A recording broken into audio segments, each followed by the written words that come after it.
Hello everybody and welcome back to another On The Table video, guys. So what are we going to be doing this time? Well, if you were paying attention to my previous video, you'll have a little sneak peek and you'll know that I'm going to be going back to Adeptus Mechanicus, or Admech, or Mechanicum, or however you want to say it. Basically, the guys that make all the techie worky bits in the 41st millennium.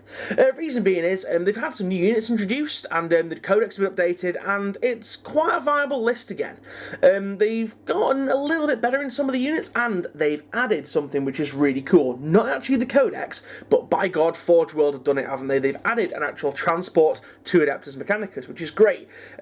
It's kind of the reason why I stopped playing Adeptus Mechanicus, because there was no reason or way of me being able to get my guys up close, because a lot of their gun shooting, if it's not the ranges, it's really quite short. For example, if you're trying to get a load of Vanguard up to the front of the front lines, it's just very, very, very difficult to keep them alive until you do so. However, with the Terex pattern Termite Assault Drill from Forge World, you can do that now, and it's a pretty decent unit in itself, as well as it being a transport. It can pretty much deep strike. It can hide anywhere. It's pretty good in close combat. You can basically annihilate vehicles and characters with it in close combat, which is really, really good. However, my one issue with this is that it is 75 quid, and I really don't fancy paying 75 quid for a transport that potentially could die very, very quickly if left out in the open in game. It's just, after 75 quid, it's a lot of money. So I thought to myself, well, do you know what? There's only two other alternatives to this, and the first one is a breacher drill by Ramshackle Games, which is modelled on a base and it's coming kind of out of the ground, and yeah, it's cool, but you can't really move it around. It's more of a terrain piece than it is an actual model, so I didn't like that. And the second one is actually what I will show you in just a second. It's the Veermin Tunneler from Warpath, which is by Mantic Games, and it's this thing right here. I'm just going to move the camera up a little bit. So I got myself one of these. Now, this is not too far off the actual size of the Termite Assault Drill itself. I think it's a little bit taller and a little bit shorter than the actual Assault Drill. However, you can, if you want to make it bigger, buy an extension bit in the middle, like an extra cylinder to put on it.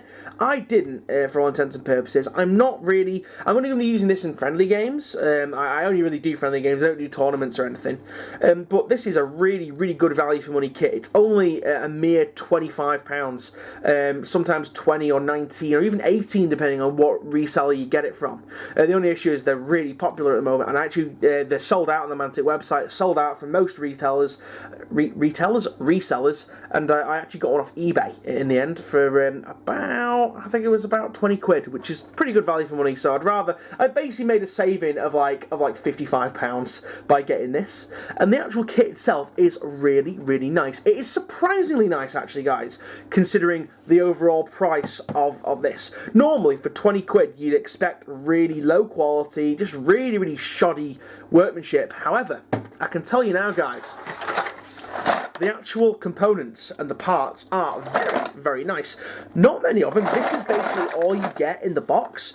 It's all hard plastic, so it's none of that restic stuff, which is great, which means regular poly cement will adhere to it and will glue it together. It's really nice, big, chunky. These are actually separate pieces as well. Hold on. So they're separate as well. It's really nice and big and chunky, and there's no assembly instructions. It pretty much just goes together as it is. And in fact, I can probably just quickly cobble this together. It's weird. It's kind of goes together, kind of like Lego almost. So that goes in there like that. You've got the actual treads that pull it through. You've got one of its tracks. I'm going to put it on one side. You've got this bit here, which goes on like that. I would imagine if this was a real thing, it would spin, and that would help pull it through the earth. You've got, this is like the front bit, this is where the drills are supposed to go onto. Now I was going to replace these and just have like one drill coming out the front and then melter guns as like cutters or magma cutters or something, but I kind of like the 3 drills. It's grown on me a little bit because it adds a lot more mass to the actual model. So obviously the 3 drills go on these flappy bits here, so you can open it up. And you actually get 3 options with it, which is really nice. The first thing you get is this like magma cutter. I'm just going to zoom in a little bit so you guys can see. I'm also going to just make my light a little bit brighter. You get that. You also get this weird thing, which is supposed to be some kind of like flamer type device. I'm not really a fan of this. It looks a bit cartoony. I don't like it. And the other thing is it's just like a door. You know, which is all right. Now I think, for intents and purposes, I want to try and do this, but when I dry fitted it, this kind of doesn't allow the drill bits to close. So I'm probably going to end up going for this and have like a closed, like a encapsulated one, and just say obviously that the melter cutter comes out. But for all intents and purposes, that is it, and it's a pretty, you know, when this front bit is on. That and then the drills are on. It's going to be quite a large piece of kit. And, you know, it's about the same size, if not bigger. In fact, no, it is bigger than a Rhino. Just hold on 2 seconds. I will just get a Rhino to compare.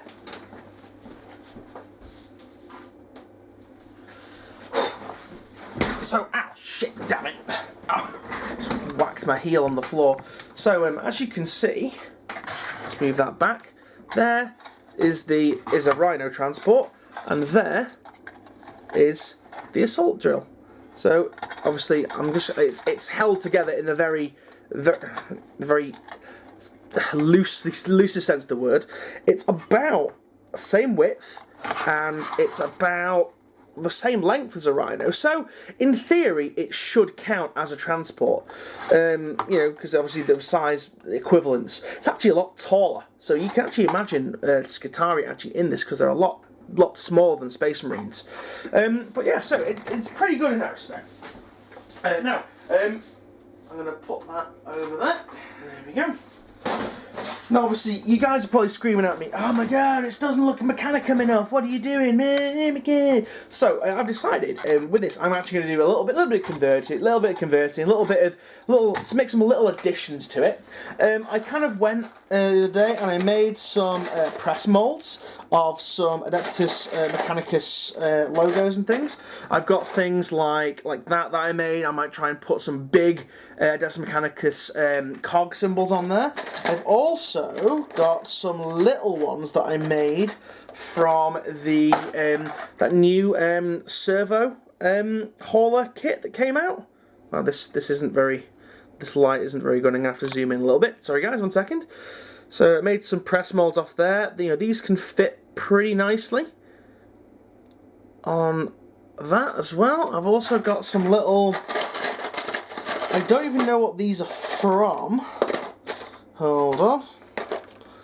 I've got these little like skull window sections, but these are just going to add some nice little bits of detailing once I've obviously shaved them down and filed them correctly. So I've got those there. So they're going to add some nice little bits of detail, and I've even got sort of little bits off an Imperial Knight as well that I can use. That's the basic plan with this, and you know, it's not going to take long to assemble at all, and it actually lends itself very, very well to obviously sub-assembly, so you can paint it additionally. So what I think I'm probably going to do, I'm probably going to add my extra bits and leave it dry fitted, so I can do things like the tracks separately, so that I can do things like that top track separately, just to make painting it a little bit easier. You know, separate these worky bits here and paint them. Like I might paint that in like a nice brass colour or a bronze or something. I'm gonna obviously, with these bits here able to come out, I'm gonna paint those metallic, and then I can spray that as like a red, you know, Mechanicum red, get some colour on this transport. So it does lend itself very, very well to the whole, you know, paint it separately, then glue it together afterwards. But anyway, so we're going to go away for a little bit. We're going to see what I come up with. So guys, join me in a second when I've kind of done a bit of converting, maybe a bit of painting. We'll see how things go on. Right guys, so I've been away. I've done a little bit of painting. Well, when I say a little bit of painting, I've actually done a lot of painting. And in fact, I've pretty much 99% finished this bastard. I've got a few more things to do on it, like, talking minor things, like some dirt weathering and stuff on the tracks and on the drill, and maybe to add some little bits on the lenses here, on these little Mechanicum little archways and stuff. So let me talk you through the actual process. So the build process of this, relatively easy. There's one slight complication, I'll come to that in just a second, but the overall build process, I mean, it's a fairly self-explanatory to build model. There is no instructions in the box. You literally go by what's on the front cover. It's very easy to do. You can't really get this wrong. You can't build it in a wrong way unless you're an absolute idiot. In regards to that, it lends itself in regards to building it lends itself very well to sub-assembly and part painting it. In fact, I painted pretty much all of these components separately and then glued them together afterwards, and then maybe, I think at the end, I touched up the weathering with the engine oil effects and the scratches and the scuffs and things, and the rust effects as well, just to unify the whole thing.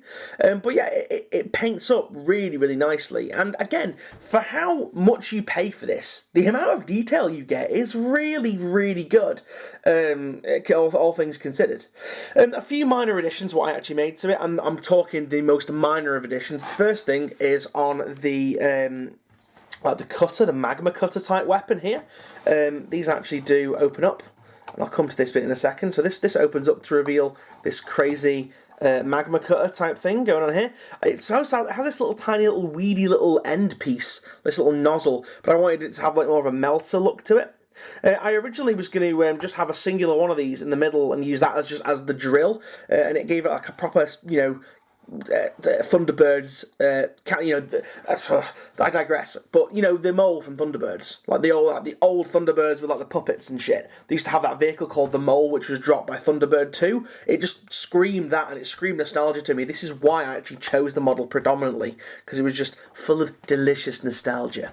But yeah, so other additions, added some of these little Mechanicum arches.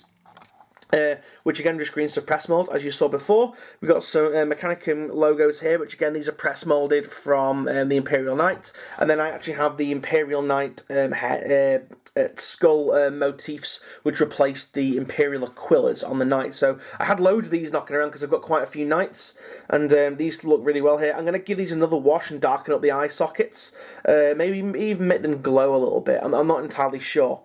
But yeah, that's pretty much all I did. Oh, and I added an Imperial Aquila on the back, and then there's another Mechanicum logo on the back door here.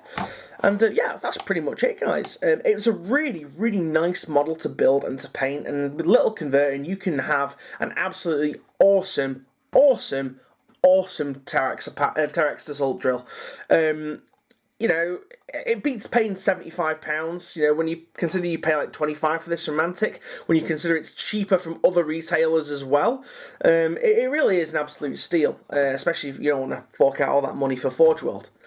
In regards to the overall size, again, now with the drills and stuff on it, here it is next to a regular Skitarii Ranger. So it's quite a big model. It's definitely bigger than a Land Raider, now that like the drills on it and stuff, and it's rather girthy. Like, I mean, this model has some serious girth to it. It's very tall, and it is still quite long, even when you consider the gun. A lot of people's issues with this is the fact that the actual Forge World one is a little bit shorter and it's a little bit longer, so it feels bigger, but this thing is a chunk. You can actually fully imagine these Skitarii guys getting in that. You could easily imagine a full squad of Skitarii inside this thing. In relation to, say, Dominus, there's the Dominus right there. That again, still pretty decent sized vehicle, and I realise as well, because it's quite tall, it's quite good as a line of sight blocker as well, even though it's a little bit naughty. But hey ho. I know a lot of people will probably not like this to be used in 40k, because obviously it's a Mantic miniature and its size profile is different, therefore you could get an unfair advantage, but I only ever play friendly games, so it's absolutely fine for me.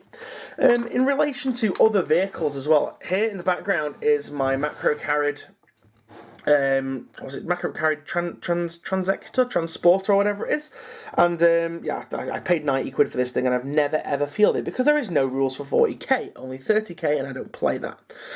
But yeah, so next door to each other, pretty decent in regards to the size, and it's definitely believable that it would fit into 40k. You know, it looks the part, it's the right size, and do you know what? If you don't like it, then fuck off. There's a lot of people that are really dead against like using like non-40k models, but to be honest, it fits quite nicely. I mean, if I just whip this camera up here right now and I go and pop this alongside my other Mechanicum stuff, apart from again the horrible orange light in here, that blends in pretty. Let me just move this, hold on. There we go. If I pop this next door here, next door to this Imperial Knight and this Thanatar, it goes pretty well. You know, especially when you tie it with the same colour scheme and all that. But anyway, guys, I am going to love you and leave you now, because that has been an episode. That's been a video. So don't forget to like, favourite, and subscribe if you like this video. And don't forget to hit the bell as well. The bell will let you know when I upload more videos, whenever I do something on the channel. Also, if you have the old Instagram, don't forget to go over there. Link is in the doobly-doo down below, where you'll get sneak peeks of little things that I'm doing outside of the hobby and inside of the hobby as well. But anyway, guys, please let me know what you think of this. Let me know if you think it's viable, and I will see you guys on the next episode, next video. So, thank you very much, guys. See you now, and goodbye.